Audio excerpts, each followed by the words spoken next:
Hello friends, आज के virtual class में आप सभी का स्वागत है। गुड इवनिंग एवरीबॉडी, सबको गुड इवनिंग। आज हम अपने टेक्स्ट बुक का थर्ड चैप्टर कंटिन्यू करने वाले, स्टडी करने वाले। अभी देखो, थर्ड जो चैप्टर है वो फिजिक्स से रिलेटेड है। इसके पहले जो हमने फर्स्ट चैप्टर लर्न किया है, that first chapter belongs to biology. क्योंकि तुम्हारा जो टेक्स्ट बुक है, in that textbook the chapters related to biology, physics, chemistry and EVS means environment, ये सब टॉपिक्स इंक्लूड करके तुम्हारा एक का टेक्स्ट बुक बना है। तो उसी टेक्स्ट बुक से हम थर्ड चैप्टर आज कंटिन्यू करेंगे। And what is the name of the third chapter? Third chapter का जो नेम है force and pressure. What is the name? That is force and pressure. Force and pressure. देखो, force सबसे पहले while you observing this video, जब आप लोग ये वीडियो देख रहे हैं तो अपना टेक्स्ट बुक निकालो। टेक्स्ट बुक में we have given the pictures. आपके टेक्स्ट बुक में कुछ पिक्चर्स दिया है, उसी पिक्चर देख के आपको पता चलेगा what is mean by force.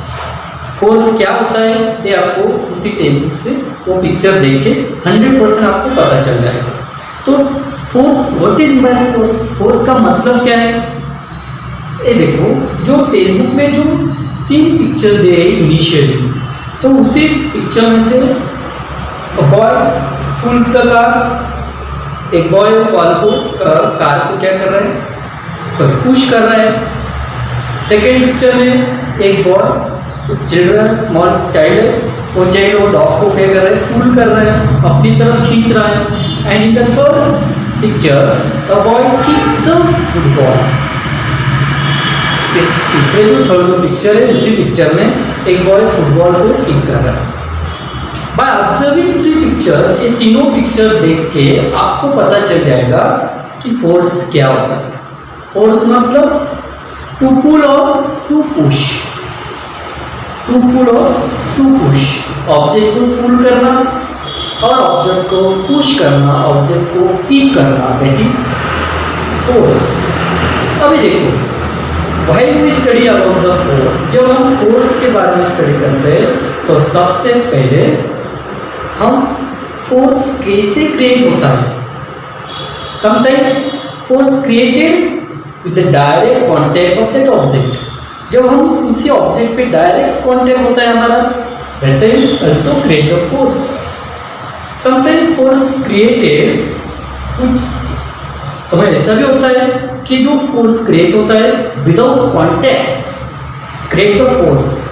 Object और फोर्स एक्सर्ट करने वाला जो कि किंग होगा, दोनों में कांटेक्ट नहीं हो तो भी फोर्स क्या होता है, क्रिएट होता है। That time we call it non-contact force. अभी देखो, यहाँ पे मैं आप लोगों ने न्यूटन का एक्सपेरिमेंट का जो हिस्ट्री है वो आपने पढ़ा होगा। Suppose it is a tree and the fruit falls. एक फ्रूट है वो ग्राउंड की तरफ आता है, but there is no contact between the ground and the fruit. Fruit और ग्राउंड दोनों में कौन सा भी कॉन्टैक्ट नहीं है, फिर भी वो फ्रूट क्या होता है, direct falls directly toward the earth और directly toward the ground. It means there is a hidden force. It means दोनों, ये जो फ्रूट नीचे आ रहा है, डाउनवर्ड आ रहा है, it means this fruit is attracted by some hidden object. उसी फ्रूट को कुछ हिडन ऑब्जेक्ट क्या कर रहा है, अपनी तरफ खींच रहा है। दैट हिडन ऑब्जेक्ट, जो हिडन फोर्स है, वो ऑब्जेक्ट जो ग्राउंड अपनी तरफ खींच रहा है, that hidden force is called as gravitational force. Means without contact, दोनों ऑब्जेक्ट का और अप्लाइंग ऑब्जेक्ट और जिस पे अप्लाई हो रहा है वो ऑब्जेक्ट दोनों का एक दूसरे से कॉन्टैक्ट नहीं है तो भी फोर्स क्या हो रहा है, क्रिएट हो रहा है। Such force is called as contact force.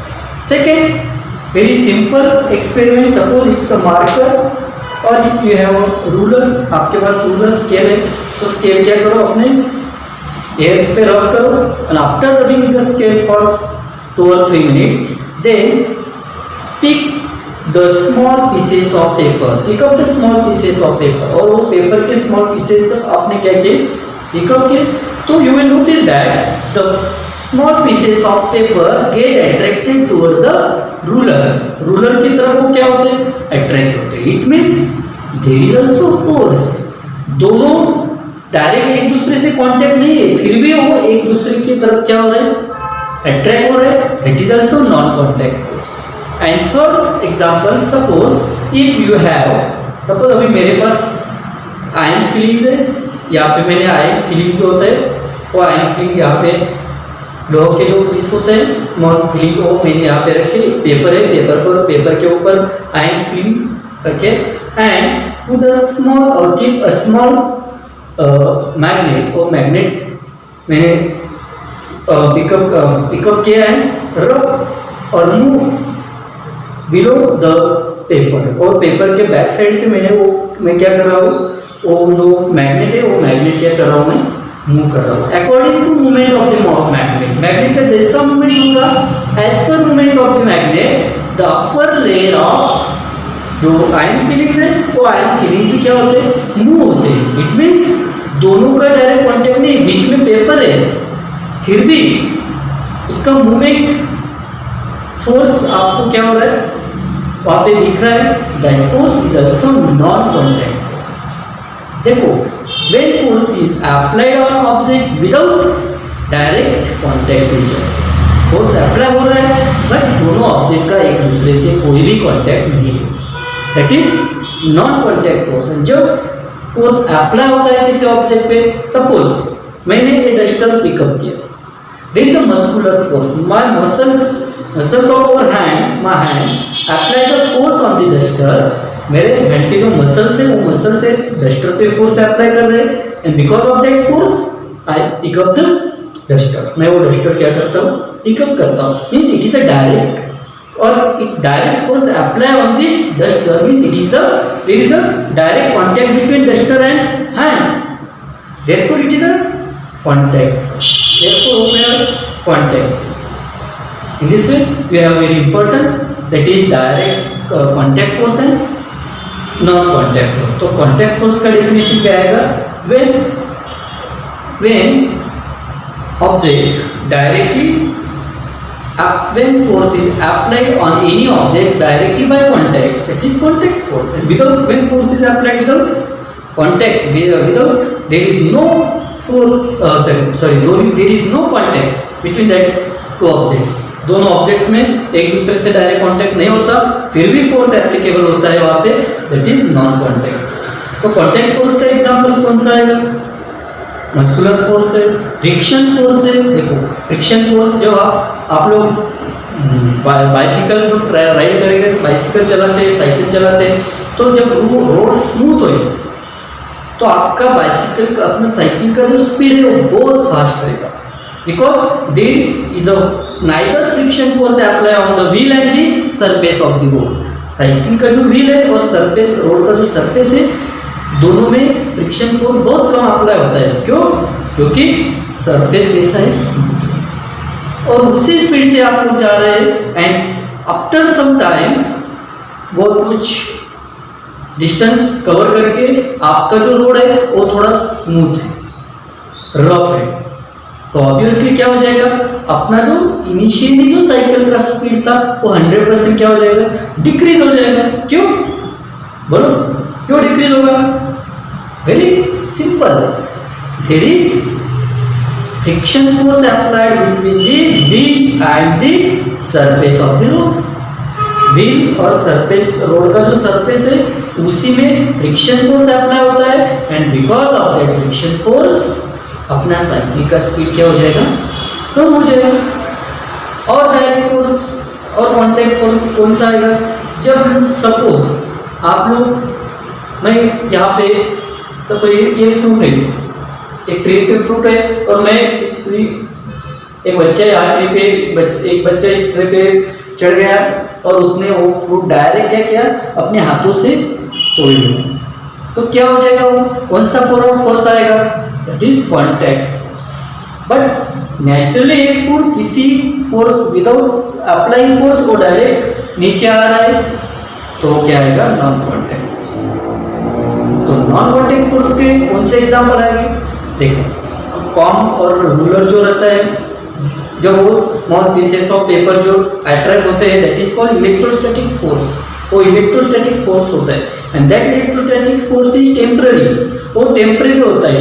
जब हम रब करते हैं object, that time create the charge, इसी ऑब्जेक्ट में वो चार्ज क्रिएट होता है, but that charge applies, that charge remains temporary in that object. उसी ऑब्जेक्ट में वो चार्ज क्या होता है, टेम्पररी रहता है। दैट्स व्हाई इलेक्ट्रोस्टैटिक फोर्स जो होता है वो बहुत स्ट्रॉन्ग नहीं होता, ध्यान में रखिएगा। तो नॉन कॉन्टैक्ट फोर्स है। Second, magnetic force. Magnetic force is also the example of non contact force. उसके बाद ग्रेविटेशनल फोर्स है, जो मैंने कहा एक ग्रेविटेशनल फोर्स है, earth this fruit attracted toward the earth surface because of the earth gravity, friction force, magnetic force, gravitational force are the examples of non-contact force. Is it clear?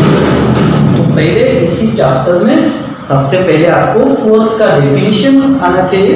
Force का definition कौन सा है, to pull और to push is called force. And second, force का और भी एक definition आएगा, force is equal to mass into acceleration, ACCELERATION।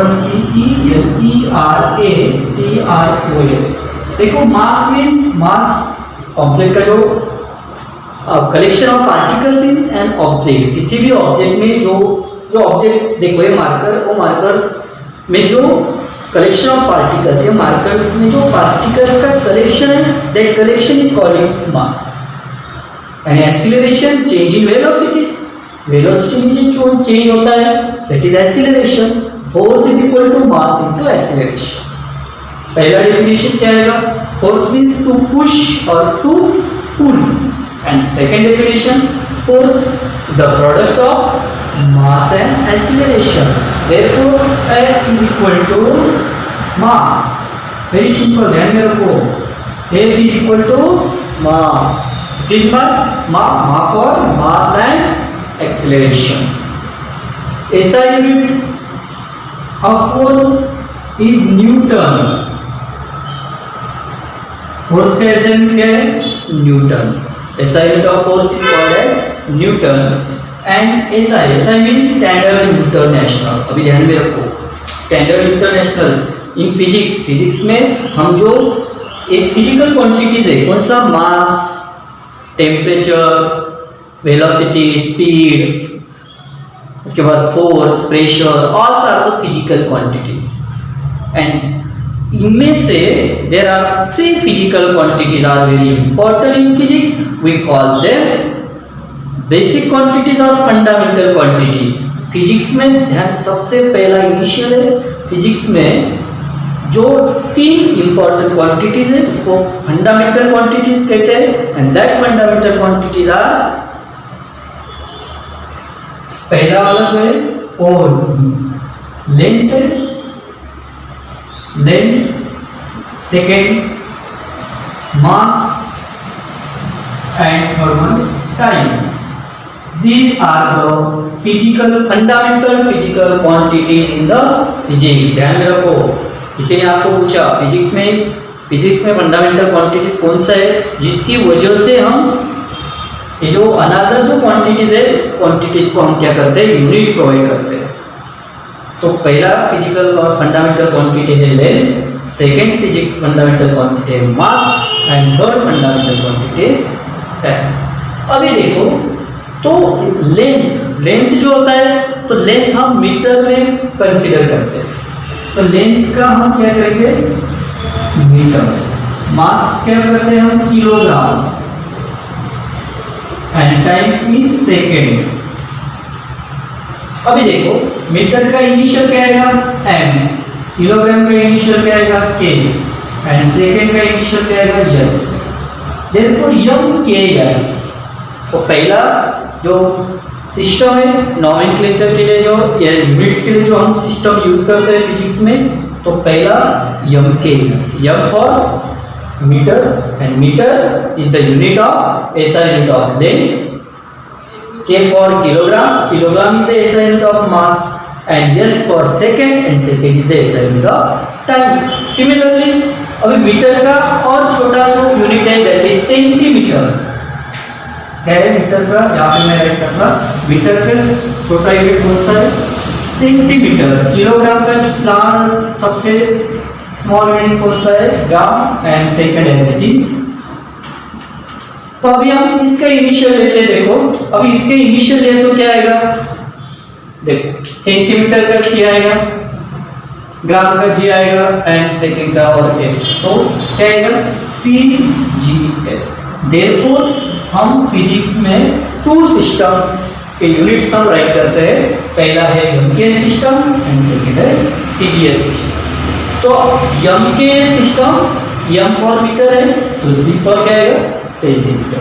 K for kilogram है तो यहाँ पे G फॉर ग्राम है, इन दोनों में S क्या है, second.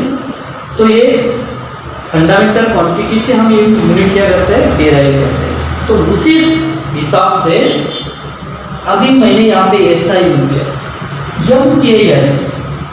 MKS, this system is accepted all over the world. ये जो सिस्टम है MKS सिस्टम, ये all over the world accepted किए गई ये system, therefore it is called SI unit. SI means standard international, SI means standard international, जो all over world क्या किया गया, एक्सेप्ट किया गया, therefore this system is also called as SI unit. तो what is the MKS unit of force, Newton. What is the SI unit of force, Newton. तो अभी CGS unit, SI unit क्या है, फोर्स का, Newton, और CGS unit is time. SI unit Newton and CGS unit. अभी देखो Britain जो है, ब्रिटेन जो कंट्री है उसमें और थर्ड मेथड यूज किया जाता है मेजरमेंट के लिए। तो थर्ड मेथड को क्या होता है, वो FPS होता है, FPS।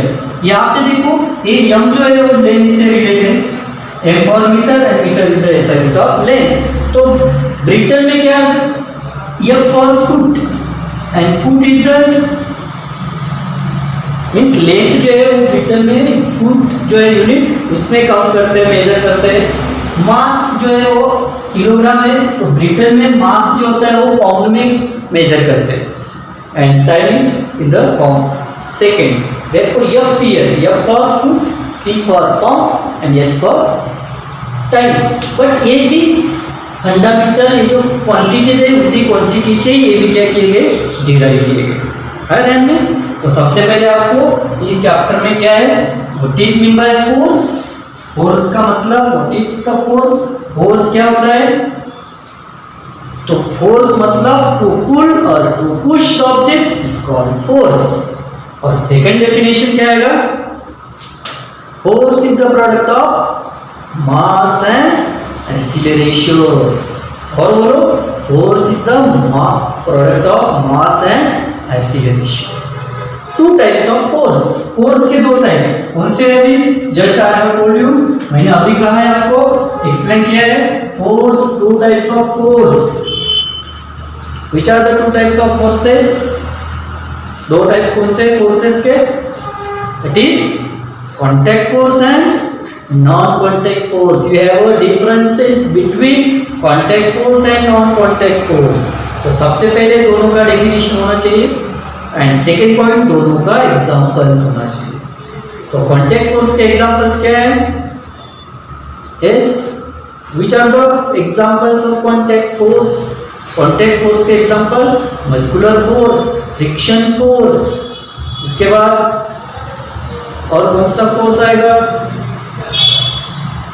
जो एयर फोर्स होता है वो भी है, अपथ्रस्ट है, बॉइंट फोर्स है, ऑल्सो बॉइंट फोर्स जो होता है, बॉइंट फोर्स में जब हमने किसी ऑब्जेक्ट जो बॉटल है वो बॉटल हमने क्या किया, वाटर में थ्रो किया तो क्या हो जाएगा, अपवर्ड फ्लोट हो जाएगा।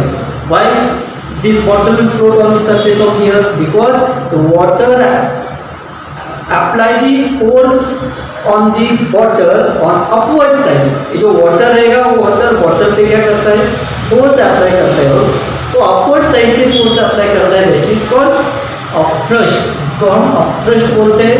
Upthrust is also the example of contact force. Which is what are the examples of non-contact force? Non-contact force के कौन से एग्जाम्पल आएंगे?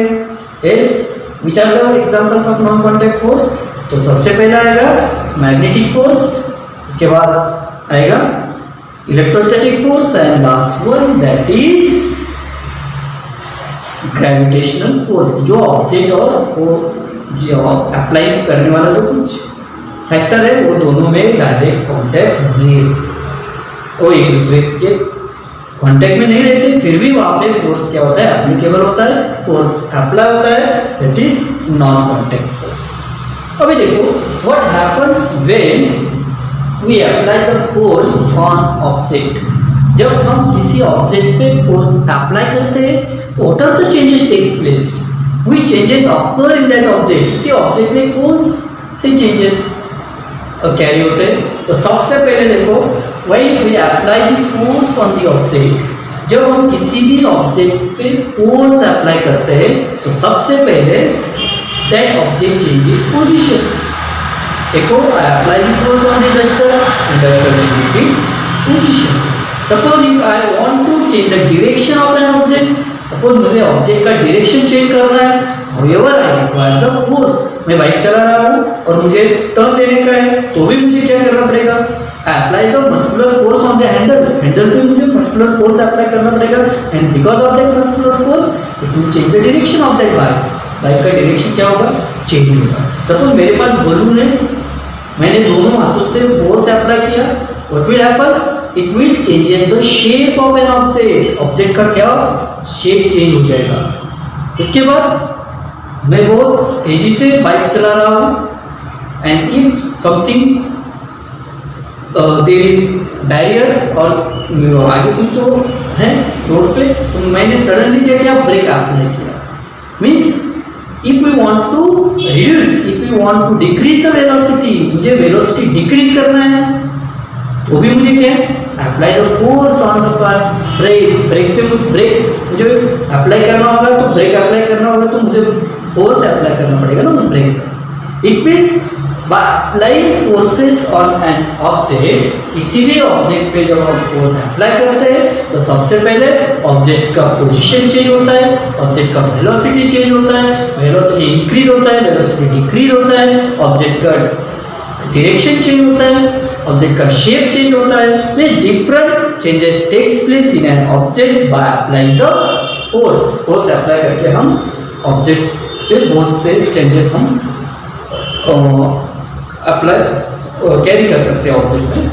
तो suppose if we do not apply an external force on any object. ये duster है, ये अभी desk पे खड़ा, डेस्क पे मैंने रखा है and no one apply the force on that duster. अभी डस्टर पे मैं और कोई भी फोर्स अप्लाई नहीं कर रहा है तो क्या होगा, डस्टर अपने खुद चला जाएगा उधर. No, mean duster will not change its position.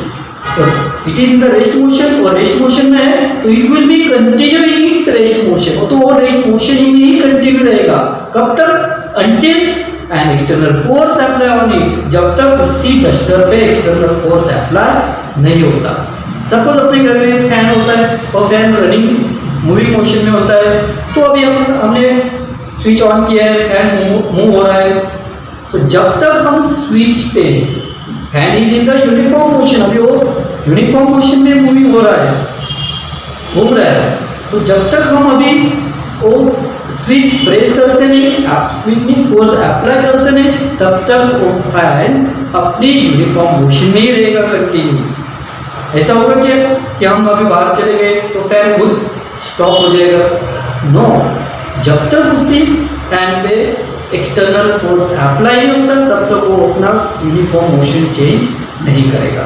तो न्यूटन्स फर्स्ट लॉ यही हमें बताता है, when until an external force, जब तक हम किसी एक्सटर्नल फोर्स ऑब्जेक्ट पे अप्लाई नहीं करते until an external force apply on an object, that object remains in its rest motion or remains in its uniform motion.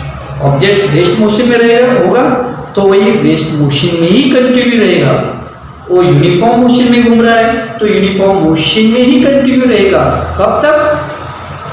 Until an external force apply on, जब तक हम उसी object पे external force, external unbalance force apply नहीं करते।